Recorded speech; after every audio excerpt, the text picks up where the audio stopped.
This is again one example कि आप sales के पोजीशन के लिए अप्लाई कर रहे हो लेकिन आप फ्रेशर हो, आपके पास एक्सपीरियंस बिल्कुल नहीं है, तो वो कुछ ऐसे हो सकता है. With reference to your notification for the post of sales associate on monster.com, I would like to apply for the position in concern. My educational qualification and my communication skills and organizational skills developed during the extracurricular activities and events during my graduation years enable me to apply for the same.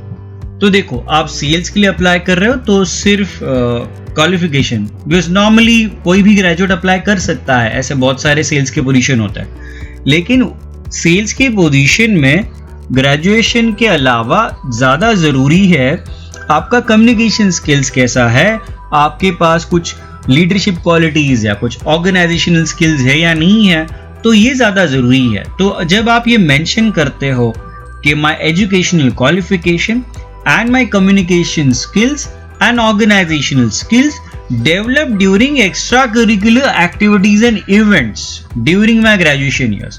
तो देखो, ये सिर्फ लिखने वाली बात अलग है कि लिखने में या सुनने में अच्छा लगता है, लेकिन ये स्किल्स डेवलप कब हुआ है, तो उसका कोई एक रेफरेंस भी आप दे रहे हो कि during the extra curricular activities and events during my graduation years.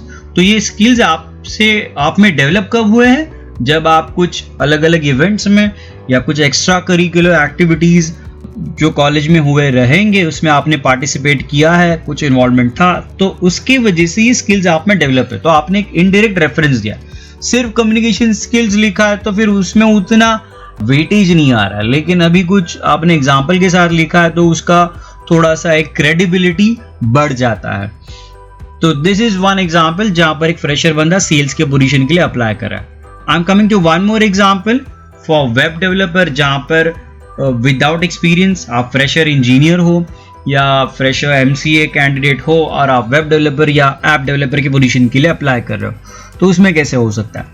So dear sir, dear ma'am, with reference to your notification for the post of web developer in Times Classified dated 19 June 2018, I would like to apply for the position in concern.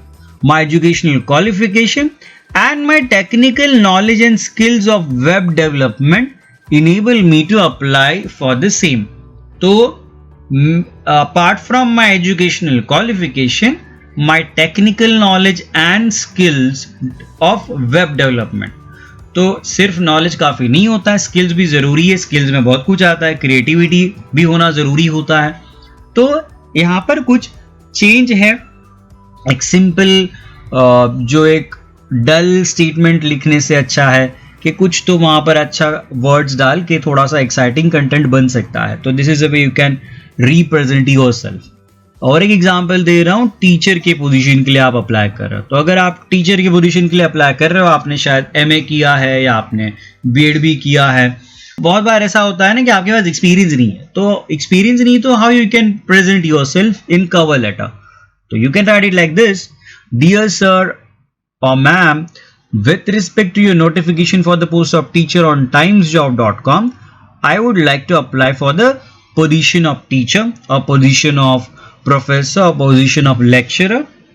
My educational qualification and my keen interest in learning and developing new teaching skills and methodology enable me to apply for the same. तो सिर्फ educational qualification काफ़ी नहीं होता है. Obviously आपने MA किया है, BEd किया है, तो आप एलिजिबल तो हो, लेकिन आगे जो लिखा है ना, ये कुछ वर्ड्स या क्वालिटीज या स्किल्स इंपॉर्टेंट है कि my keen interest in learning and developing new teaching skills and methodology enable me to apply for the same. तो आई होप ये यहाँ तक क्लियर हुआ है. इसके साथ अभी लास्ट एग्जाम्पल पे मैं आ जाता हूँ. अकाउंटेंट के पोजीशन के लिए आप अप्लाई कर रहे हो लेकिन आपके पास एक्सपीरियंस नहीं है. देखो, अकाउंटेंट की पोजीशन के लिए BCom अप्लाई करते हैं या फिर BMS कैंडिडेट भी अप्लाई करते हैं. तो जो कॉमर्स से रिलेटेड जो भी क्वालिफिकेशन है वो ऑलमोस्ट सारे एलिजिबल होते हैं. तो यहाँ पर आपका जो एप्लीकेशन है या आपका कवर लेटर है वो कुछ इस तरीके से हो सकता है: डियर सर और ma'am, with reference to your notification for the post of accountant in monster.com, I would like to apply for the position of accountant, my educational qualification, and my technical knowledge and skills developed by learning latest software relevant to GST enable me to apply for the same.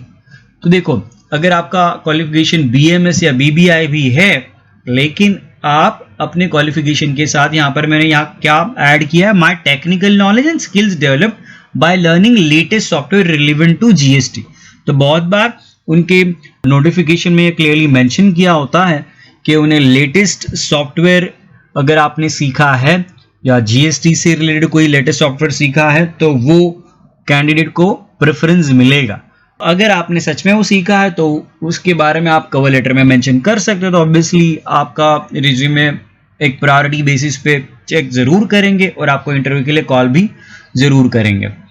तो यहाँ तक हुआ कि अलग अलग जो position हो सकते हैं उसके लिए आपका कवर लेटर का कंटेंट क्या हो सकता है.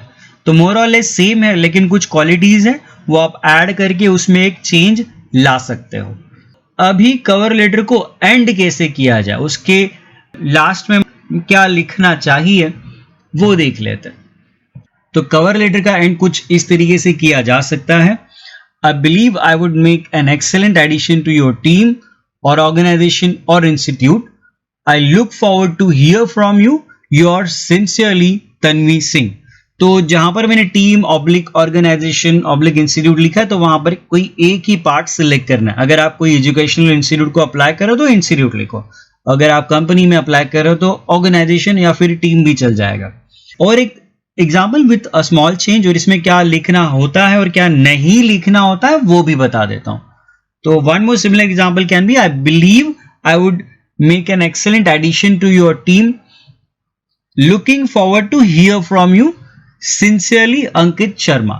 सिर्फ सिंसियरली लिखा तो भी चलेगा, योर सिंसियरली लिखा तो भी चलेगा. ऊपर के स्टेटमेंट में सिर्फ ग्रामेटिकल चेंज है कि I look forward to hear from you की जगह पे मैंने looking forward to hear from you. तो आप दोनों में से कोई भी एक सेंटेंस सिलेक्ट कर सकते हो और यूअर्स लिखना चाहते हो तो लिख सकते हो, नहीं लिखा तो भी चल जाएगा. अभी यहां पर क्या नहीं लिखना है वो बताता हूं. Avoid writing best regards. ठीक है, देखो सिंसियरली का एक मतलब होता है, सिंसियरली का मतलब होता है कि you are sincere to the facts mention in this email. ठीक है, मतलब आप सच बोल रहे हो, जो भी फैक्ट यहां पर आपने ईमेल में मेंशन किए वो करेक्ट है and you are sincere about that. In short उसका मतलब ये होता है. तो यहां पर रिगार्ड्स या बेस्ट रिगार्ड्स फिलहाल मत लिखो. जो बाकी के कम्युनिकेशंस होते हैं उसमें आप रिगार्ड्स लिख सकते हो. लेट्स से फॉर एग्जांपल अगर आपको आपके ईमेल का उन्होंने रिप्लाई दिया तो उस केस में जब भी आप उसको रिप्लाई दोगे, वापस कंफर्मेशन दोगे, तो उसमें आप रिगार्ड्स लिखोगे, चल जाएगा. बट फिलहाल ये जो ईमेल है जहां पर आप कुछ इंफॉर्मेशन अटैच कर रहे हो, कवर लेटर में कुछ लिखा है, रिज्यूमे भी अटैच किया है, तो यहां पर मैं योर्स सिंसियरली रिकमेंड करूंगा. योर्स लविंगली, योर्स फेथफुली, ये सब नहीं लिखना होता है.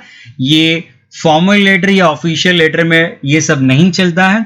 You can use yours sincerely. But as I said, जो बाकी के ईमेल्स रहेंगे, इसके आगे की जो भी कम्युनिकेशन अगर आपके हुए उस कंपनी के साथ या HR के साथ, then yes you can use regards or best regards at that time, but for the particular email I will recommend yours sincerely. I hope with this cover letter क्या होता है, कैसे लिखना है, उसमें क्या नहीं लिखना है और वो क्यों जरूरी है वो मैंने क्लियर किया है.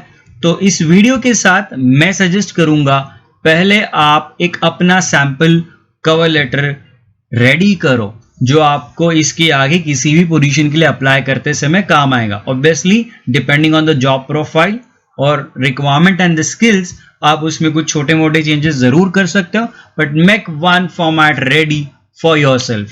मैंने मेरी तरफ से जितने हो सके अलग अलग एग्जांपल्स दिए हैं. So we end with this video. In the next video we'll discuss something more about the application process.